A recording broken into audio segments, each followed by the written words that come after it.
নারীর প্রজনন স্বাস্থ্য নিয়ে সাবেক প্রেসিডেন্ট ডোনাল্ড ট্রাম্পের ডিগবাজি সমালোচনা করেছেন সিনেটর এলিজাবেথ ওয়ারেন। MSNBC-কে তিনি বলেন, আদর্শগত দিক থেকে ট্রাম্প একই বিষয়ে দুই ধরনের মতামত দিতে পারেন না। টেক্সাসের ডেমোক্রেটিক কংগ্রেস সদস্য জেসমিন ক্রকেট বলেন, আগামী বিতর্কে ট্রাম্পের সঙ্গে কামালা হ্যারিসের প্রতিশ্রুতির মধ্যে স্পষ্ট পার্থক্য দেখতে চায়। নারীর প্রজনন স্বাস্থ্য, বিশেষ করে IVF পদ্ধতিতে সন্তান জন্ম দেওয়ার সুযোগ বন্ধ করে দেয়া এবং অন্যদিকে নির্বাচিত হলে IVF এর পুরো খরচ বহন করার ঘোষণা দেন সাবেক প্রেসিডেন্ট ডোনাল্ড ট্রাম্প। তার এমন দ্বিমুখী অবস্থানের কঠোর সমালোচনা করে ম্যাসাচুসেটসের ডেমোক্রেটিক সেনেটর এলিজাবেথ ওয়ারেন বলেন, ট্রাম্পের এমন মন্তব্যের পেছনে তার আদর্শের দুর্বলতা প্রকাশ পেয়েছে।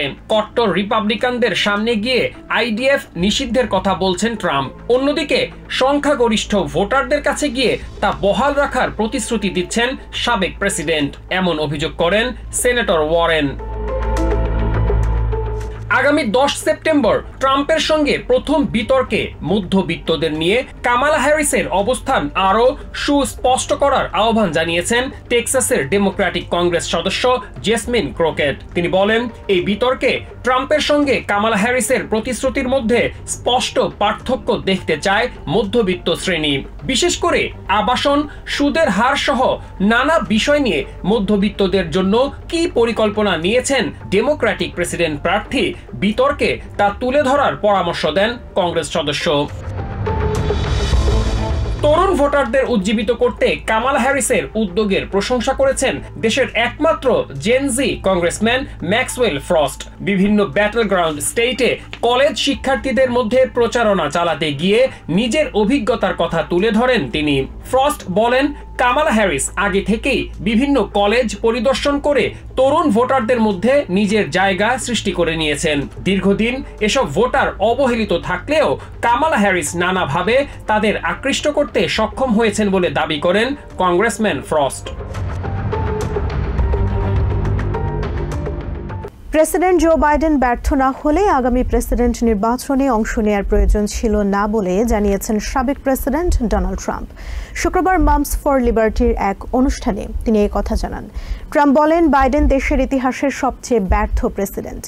দেশকে পেছনে ঠেলে দেওয়ার চক্রান্তের বিরুদ্ধেই আগামী নির্বাচনে অংশ নিচ্ছেন বলে জানান ডোনাল্ড ট্রাম্প। রিপাবলিকান প্রেসিডেন্ট প্রার্থী অভিযোগ করেন, সবচেয়ে অগণতান্ত্রিক উপায়ে কামালা হ্যারিস নির্বাচনে প্রার্থী হয়েছেন। দেশের অরক্ষিত সীমান্ত ব্যবহার করে অপরাধী এবং মানসিকভাবে ভারসাম্যহীনরা অনুপ্রবেশ করছে দাবি করে সাবেক প্রেসিডেন্ট ডোনাল্ড ট্রাম্প বলেন, বাইডেন হ্যারিস প্রশাসনের ব্যর্থতায় দেশের মানুষ ভয়াবহ নিরাপত্তা সংকটে পড়েছে। তিনি জানান, অবহেলিত সাবেক সেনারা রাস্তায় পড়ে থাকলেও অবৈধ অভিবাসীদের বিলাসবহুল স্থানে আশ্রয় দেওয়া হচ্ছে।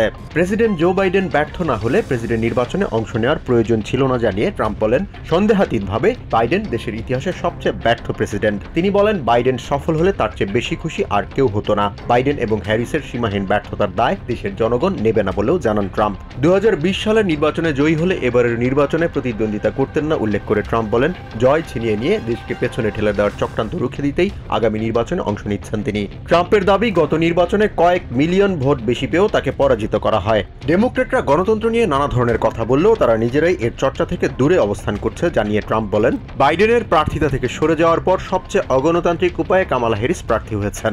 বাইডেনের পর বার্নি স্যান্ডার্স সবচেয়ে বেশি জনপ্রিয় হলেও ডেমোক্রেটরা অন্ধের মতো ব্যর্থ হ্যারিসকেই বেছে নিয়েছে। ডেমোক্রেট প্রেসিডেন্ট প্রার্থী হওয়ার পর কামালা হ্যারিসের মিথ্যাচার বেড়ে গেছে অভিযোগ করে ট্রাম্প বলেন, একের পর এক মিথ্যা বলছেন ভাইস প্রেসিডেন্ট। কোনো মিথ্যাবাদীকে দেশের ভোটাররা প্রেসিডেন্ট হিসেবে দেখতে চায় না বলেও জানান ট্রাম্প। আফগানিস্তান থেকে সেনা প্রত্যাহার করে বাইডেন হ্যারিস প্রশাসন যে ধরনের ব্যর্থতার পরিচয় দিয়েছে তা ইতিহাসে বিরল উল্লেখ করে ট্রাম্প বলেন, কাবুলে 13 আমেরিকান সেনার জীবন কেড়ে নেওয়ার সিদ্ধান্তের পরও তারা আবারও নির্বাচিত হতে চায়।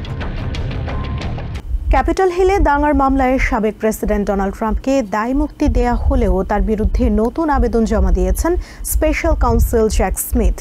এতে ট্রাম্পের বিরুদ্ধে প্রেসিডেন্ট হিসেবে নয়, একজন প্রার্থী হিসেবে নির্বাচনের ফল পাল্টে দেওয়ার অপচেষ্টার অভিযোগ আনা হয়েছে।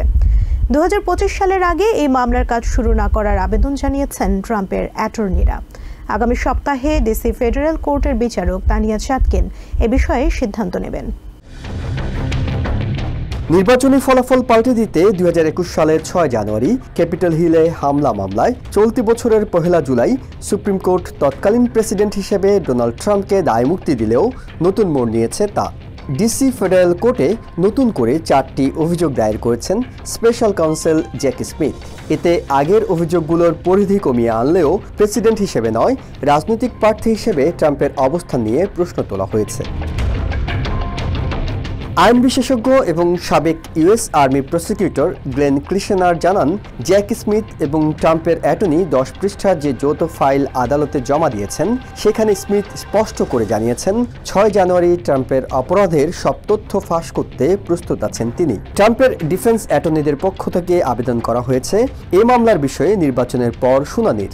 জানুয়ারি 6 মামলার সাবেক প্রধান তদন্তকারী কর্মকর্তা ও ফেডারেল প্রসিকিউটর টিম হেপি মনে করেন এই মামলার কার্যক্রম দেরি করে শুরুতে ট্রাম্পের অ্যাটর্নিদের আবেদন যৌক্তিক না হলেও আইনিভাবে ঠিক আছে। প্রেসিডেন্ট হিসেবে ট্রাম্প দায়মুক্তির আওতায় থাকলেও ভাইস প্রেসিডেন্ট হিসেবে সেনেটের প্রেসিডেন্টের দায়িত্বে থাকা মাইক পেন্স কতটা এই সুযোগ ভোগ করবেন তা পরিষ্কার করতে পারেননি টিম। এর মধ্যেই আগামী 5 সেপ্টেম্বর এই মামলায় অভিযুক্তদের জন্য ট্রাম্পের নিউ জার্সির গলফ ক্লাবে তহবিল সংগ্রহ অনুষ্ঠানের আয়োজন করা হবে। J6 অ্যাওয়ার্ডস গালা নামে এই অনুষ্ঠানের ঘোষণা ব্যাপক সমালোচিত হচ্ছে। টিম হেপি মনে করেন এটা ট্রাম্পের দায়িত্বজ্ঞানহীনতার আরেকটি প্রমাণ হয়ে থাকবে। সুপ্রিম কোর্টের রায়ে প্রেসিডেন্ট ট্রাম্পকে যে দায়মুক্তি দেওয়া হয়েছে সে আলোকেই নতুন অভিযোগগুলোর বিষয়ে সিদ্ধান্ত নিতে হবে বলে দাবি করেছেন ট্রাম্পের অ্যাটর্নিরা। ইসরায়েল হামাস যুদ্ধে বাইডেন প্রশাসনের অবস্থানের কারণে মুসলমান ভোটারদের সমর্থন নিয়ে চ্যালেঞ্জের মুখে পড়েছেন ডেমোক্রেটিক প্রেসিডেন্ট প্রার্থী কামালা হ্যারিস। বিশেষ করে ব্যাটল গ্রাউন্ড স্টেট মিশিগানের মুসলমান ভোটাররা স্পষ্ট জানিয়ে দিয়েছেন তাদের সমর্থন পেতে হলে ইসরায়েলকে অর্থ দেয়া বন্ধ করা সহ গাজায় যুদ্ধ বন্ধে কামালা হ্যারিসকে শক্ত অবস্থান নেওয়ার প্রতিশ্রুতি দিতে হবে। বিষয়টি বিবেচনায় রেখে কামালা হ্যারিসও তার নির্বাচনী প্রচারে কৌশলী বক্তব্য দিয়ে মুসলমানদের সমর্থন আদায়ের চেষ্টা করেছেন। নির্বাচনের ব্যাটল গ্রাউন্ড স্টেট হিসেবে Nevada, Arizona, Georgia, North Carolina, Wisconsin ও পেনসিলভেনিয়ার পাশাপাশি মিশিগান অন্যতম গুরুত্বপূর্ণ স্টেট।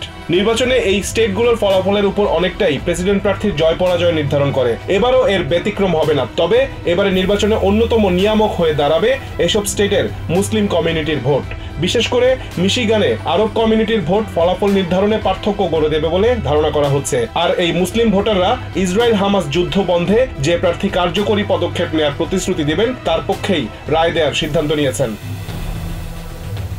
গাজায় সামরিক অভিযান চালানোর পক্ষে ইসরায়েলকে সমর্থন দেয়া নিয়ে বাইডেন প্রশাসনের উপর ক্ষুব্ধ মিশিগানের মুসলিম ভোটাররা। এই কারণেই নির্বাচনকে সামনে রেখে বেশ শক্ত চ্যালেঞ্জের মুখেই পড়েছেন ডেমোক্রেটিক প্রার্থী কামালা হ্যারিস। মুসলিম ভোটাররা স্পষ্ট জানিয়ে দিয়েছেন তাদের ভোট পেতে হলে ইসরায়েলের বিরুদ্ধে শক্ত অবস্থান নেওয়ার প্রতিশ্রুতি দিতে হবে কামালা হ্যারিসকে। মিশিগানের ডিয়ারবর্নের এই মুসলিম ভোটার জানালেন মিথ্যা প্রতিশ্রুতি দিয়ে তাদের বোকা বানানোর চেষ্টা করা হলে সেই প্রার্থীকে ভোট দেবেন না তারা। গত নির্বাচনে ডিয়ারবর্নের ভোটারদের প্রায় সব ভোট পেয়েছিলেন প্রেসিডেন্ট জো বাইডেন। মুসলিম কমিউনিটির প্রায় সব ভোট পাওয়ার কারণেই খুব অল্প ব্যবধানে মিশিগানের ফলাফল ডেমোক্রেটদের পক্ষে গিয়েছিল। এবার সেই ধারাবাহিকতা ধরে রাখতে হলে এই মুসলিম ভোটারদের সমর্থন ধরে রাখতে হবে কামালা হ্যারিসকে। আর সেটি করতে হলে অবশ্যই গাজায় ইসরায়েলি আগ্রাসন প্রসঙ্গে ভোটারদের কাছে তার নিজের অবস্থান স্পষ্ট করতে হবে। গত 22 অগস্ট এক প্রচার সভায় অবশ্য প্যালেস্টাইনের নাগরিকের অধিকার নিয়ে বেশ জোরালো বক্তব্য রাখতে দেখা গেছে কামালা হ্যারিসকে। ভোটারদের মাঝে তার এই বক্তব্যের বেশ ইতিবাচক প্রভাব লক্ষ্য করা গেছে। দ্য আরব আমেরিকান নিউজের প্রকাশক ওসামা সিবলানি বলছেন তারা এখনো শুনছেন এবং পর্যবেক্ষণ করছেন। তিনি জানান প্রেসিডেন্ট বাইডেন ও তার প্রশাসনের ছায়া থেকে কামালা হ্যারিস সত্যিকার অর্থে বেরিয়ে গিয়ে মানবতার পক্ষে অবস্থান নিতে পারবেন কিনা সেই বিষয়টি নিশ্চিত হয়েই তার পক্ষে ভোট দেওয়ার কথা জানিয়েছেন মিশিগানের মুসলিম কমিউনিটির ভোটাররা। নিউ ইয়র্ক থেকে সম্প্রচারিত TVN 24 টেলিভিশন বিশ্বজুড়ে বাঙালির কণ্ঠস্বর।